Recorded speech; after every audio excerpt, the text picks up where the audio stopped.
કાર્યક્રમ તો વસ્તુ એવી છે કે અમે 10 વર્ષ થયા કરી અને અમારી માથે અમારા સીતારામ બાપુનો હાથ હોય. આ કાર્યક્રમમાં હજી સુધીની અંદર 10 વર્ષની અંદર કોઈને આટલા પબ્લિક માણસો આવતા હોય કોઈ ખીલ્લી લાગી નથી, આવો દાખલો નથી.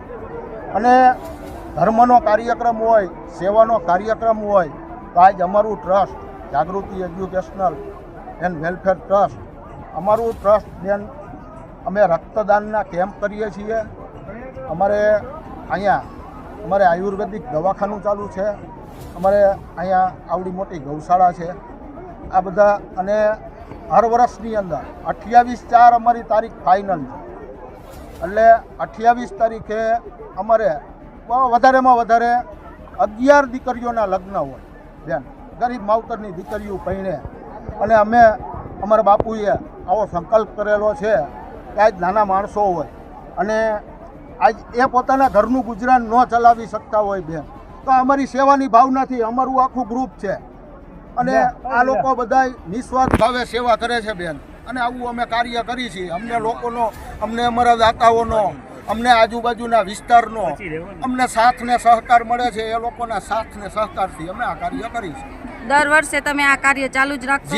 જી બેન. અને અમે તો અત્યારથી તમારા માધ્યમથી અમે લોકોને એવું કહેવા માંગીએ છીએ કે તમારે જો કોઈ એવા હોય તમારી આજુબાજુમાં કોઈ ગરીબ માણસ હોય, કોઈ એવા દીકરાઓ હોય કે જે ભણતા હોય અને એને કાંઈ જરૂર હોય, એમને કોઈ સ્કૂલ ડ્રેસ હોય, એમને પુસ્તકોની સહાય હોય. સીતારામ આશ્રમ ગૌશાળા છેલ્લા અમે 10 વર્ષથી 10 થી 12 વર્ષથી કાર્યરત છીએ. એ પહેલાં લગભગ 15 થી 18 વર્ષ થયા. હું બાપુ અને હું પોતે કોમેડિયનનો દીકરો છું અને તેનું ત્યાં જગ્યામાં અમે ગાયોની સેવા કરી છે, દીકરીઓને ભણાવી છે અને કોઈ ભણ્યા છોકરા હોય એને અમે ફ્રી સ્કૂલ આપી છીએ, ડ્રેસ આપી છીએ, ચોપડા આપી છીએ. હું કોમેડિયન છું છતાં હું આ વર્ષોથી આ ગ્રુપમાં સામેલ છું ને મારું કંકોત્રીમાં પહેલું નામ હોય છે સીતારામ સેવા આશ્રમમાં સમીરભાઈ સમા, કુમારભાઈ જાડેજા, ગોંડલ સ્ટેટ. અમે જેથી આ ચાલુ કર્યું તેના પાયાના વિહોણા અમારા કુમારભાઈ જાડેજા ત્યારથી કાર્યરત છે.